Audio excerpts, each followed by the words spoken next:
మధురాసి cinema వద్దురాసి థియేటర్కి వెళ్ళొద్దురాసి బసి పూసి మరికాయ చేసి అసలు ఈ సినిమాని ఒక రేంజ్ లో స్టార్ట్ చేసి గన్స్ అంటూ అసలు గన్ కల్చర్ అంటూ అసలు మద్రాసులోకి గన్స్ వెళ్తున్నాయి అసలు ఏం చేస్తున్నారు అంటూ అక్కడ నుంచి హీరోకి ఒక స్లైట్లీ డిఫరెంట్ యాంగిల్ మనకి ట్రైలర్ లో చూపించిన యాంగిల్ ఒకటి పెట్టుకొని ఒక లవ్ స్టోరీని మిక్స్ చేసి అక్కడ నుంచి యాక్షన్ లోకి సినిమాని కలిపేసి అటు తిప్పి ఇటు తిప్పి మొత్తానికి చివరికి సినిమా ఎండేటప్పటికే అసలు మురుగదాస్ శెట్టి సినిమా ఎలా తీశాడు, అసలు ఎలా తీశాడు, అసలు అలా ఎలా తీయగలిగాడు, అసలు ఏం చెప్పాలనుకున్నాడు, అసలు ఏం చూపించాడు, అసలు ఏం జరిగింది అన్న కైండ్ ఆఫ్ కన్ఫ్యూజన్ లో మనం థియేటర్ లోంచి ఓ మధురాసి అనుకుంటూ బయటకు వెళ్ళిపోయే పరిస్థితిలో ఈ సినిమా బయటకు వచ్చిందనమాట.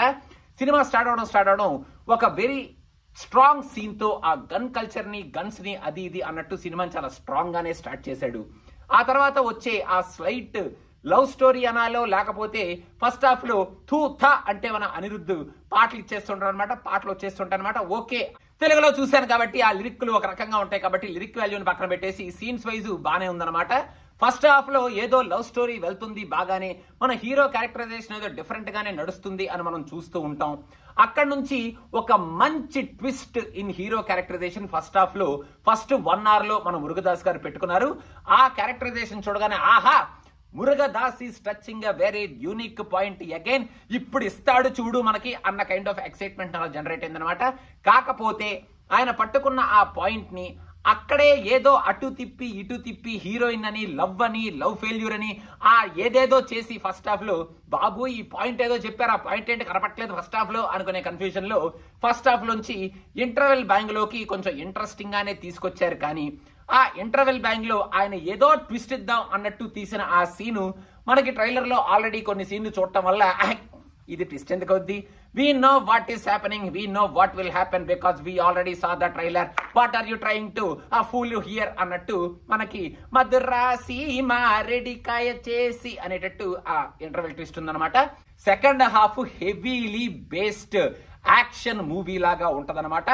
ఆ యాక్షన్ మూవీలో కూడా మన శివకార్తికేయన్ క్యారెక్టరైజేషన్ లో చాలా heavy dose of different angles ని తీసుకొచ్చి శివకార్తికేయన్ ఆ క్యారెక్టర్ లో సూపర్ గా పర్ఫార్మ్ చేస్తున్నప్పటికీ సెకండ్ హాఫ్ లో మురుగదాస్ గారు ఏదో ఒక పాయింట్ లో ఈ సినిమాని తీసుకెళ్తున్నారు అని మనకి అనిపిస్తూ ఉన్నా అక్కడ వచ్చే యాక్షన్ సీక్వెన్సులు కానీ అక్కడ జరిగే ఆ పాయింట్లు కానీ అసలు ఈ సినిమా ఎటువైపు వెళ్తుందిరా, ఈ యాక్షన్ సీక్వెన్సులను ఎందుకురా ఇంత సాగపీకుతున్నారు అనేటట్టు కొంచెం రొటీన్ గానే ఈ సినిమా మారిపోయి క్లైమాక్స్ కి వచ్చేటప్పటికి మనం ఇప్పుడు వరకు కొన్ని యుగాలుగా చూసే ఒక పాత చింతకాయ పచ్చడి కైండ్ ఆఫ్ క్లైమాక్స్ లోనే ఈ సినిమాని ఎండ్ చేసి హీరో క్యారెక్టరైజేషన్ లో ఏదో డిఫరెన్స్ చూపించాం అనుకోని ఆ క్లైమాక్స్ ని మనకి ఎటువంటి డిఫరెన్స్ లేకుండా చూపించడం వల్ల ఈ సినిమా మనకి మారేడిగా అయిపోయింది అనమాట. లాస్ట్ లో మనకి ఈ సినిమా సెకండ్ హాఫ్ లో అసలు మన విద్యుత్ కి ఒక సూపర్ ఎలివేషన్ సీన్ పడింది అనమాట. అసలు అని చెప్పి అసలు కరాటే అది ఇది చేసుకుంటూ మనోడు ఒక సూపర్ ఎలివేషన్ సీన్ లో వస్తాడు. అంత ఎలివేషన్ ఇచ్చిన తర్వాత కూడా the fate will be the same because he is the Tamil cinema, Telugu cinema, any cinema villain కాబట్టి ఆ ఫేట్ అలాగే ఉంటది క్లైమాక్స్ లో. అందుకని మనకి ఓకే అన్నట్టు అనుకొని మారేడిగా అయిపోయి మన సినిమా థియేటర్ నుంచి బయటకు వచ్చేస్తాం అనమాట.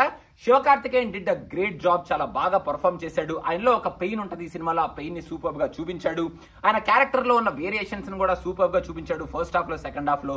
కాకపోతే ఆయన ఇచ్చిన ఫ్యాంటాస్టిక్ పర్ఫార్మెన్స్ ఈ సినిమాలో మన మారేడిగా అయిపోవడం వల్ల అలా అయిపోద్ది అనమాట. Okay Sivakarthikeyan you did good but what happened nothing we don't know అనేటట్టు ఆయన క్యారెక్టరైజేషన్ అలా ఉంటుంది.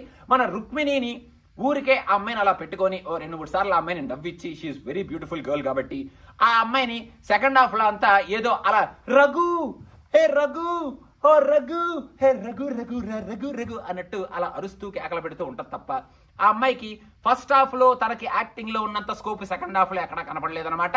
అంత పెద్ద ఇంపాక్ట్ఫుల్ పర్ఫార్మెన్స్ ఇచ్చింది ఆ పిల్ల అనేటట్టు నాకైతే అనిపించలేదు. ఇంకా మన బీజు గారు కూడా ఈ సినిమాలో okay he also did a good job, very important character. But ఆయన కూడా ఫస్ట్ నుంచి లాస్ట్ వరకు గన్ను పట్టుకుని దిశేల్ డుడేల్ అని చెప్పి పేల్చుకుంటూ అలా తిరుగుతూ ఉంటారు అనమాట. ఇంకా మెయిన్ గా మన విద్యుత్ మనోడు మాత్రం అసలు ఈడేంట్రా బాబు ఇలా ఎగిరేస్తున్నాడేంటి, అసలు గాల్లోనే ఉంటాడా కింద పడి దిగుతాడా అనేటట్టు అసలు మనోడు సూపర్ మ్యాన్, స్పైడర్ మ్యాన్, అసలు ఆక్వామ్యాన్ అన్ని మ్యాన్లు కలిపేసి మనోడు ఈ సినిమాలో మన విద్యుత్ మ్యాన్ లాగా మనోడు అలా తిరిగేస్తూ ఫైట్లు చేసేస్తూ ఉంటాడు. కాకపోతే హీరో ముందు మాత్రం అలా అయిపోద్ది అనమాట. Anirudh did his job but not to the fullest extent అనేది నా ఫీలింగ్. ఇంకా ఓవరాల్ గా మన మురుగదాస్ గారు ఏదో ఒక పాయింట్ చెప్పారు. ఆ పాయింట్ లాస్ట్ లో సినిమా అయిపోయిన తర్వాత మనందరినీ కూర్చోబెట్టి ఒకసారి ఒకవేళ ఎవరైనా నిద్రపోతుంటే వాళ్ళందరినీ లపెక్ అని చెప్పి గోపు మీద ఒకటి కొట్టి రే ఇదిరా నేను చెప్పిన పాయింట్ అర్థమైందా అని అడుగుతారు అనమాట మన లాస్ట్ లో. ఓహో ఇంత సినిమా తీసి ఇన్ని యాక్షన్ ఎపిసోడ్లు పెట్టి హీరో క్యారెక్టరైజేషన్ లో ట్విస్ట్లు టర్న్లు పెట్టి లవ్ స్టోరీ పెట్టి గన్ కల్చర్ పెట్టి గన్నుల్లో షూటింగ్లు అది ఇది పెట్టి మొత్తానికి చెప్పాలనుకున్న పాయింట్ ఇదనమాట. ఈ మెసేజ్ కోసం సినిమా తీసారా, okay we got it now అనుకొని థియేటర్ లోంచి ఓ మెద్దురాసి వద్దు అనుకొని బయటకు వచ్చేస్తాం అనమాట. Please do subscribe to cinema picture because more and more reviews are coming very soon. అదనమాట సంగతి. ఇప్పుడు నేను అనుకుంటూ ఆ మెడ అటు ఇటు తిప్పుకుంటూ ఆయన మెడ పట్టేసిన వాళ్ళగా ఇంటికి వెళ్ళిపోతాను అనమాట. అదనమాట సంగతి.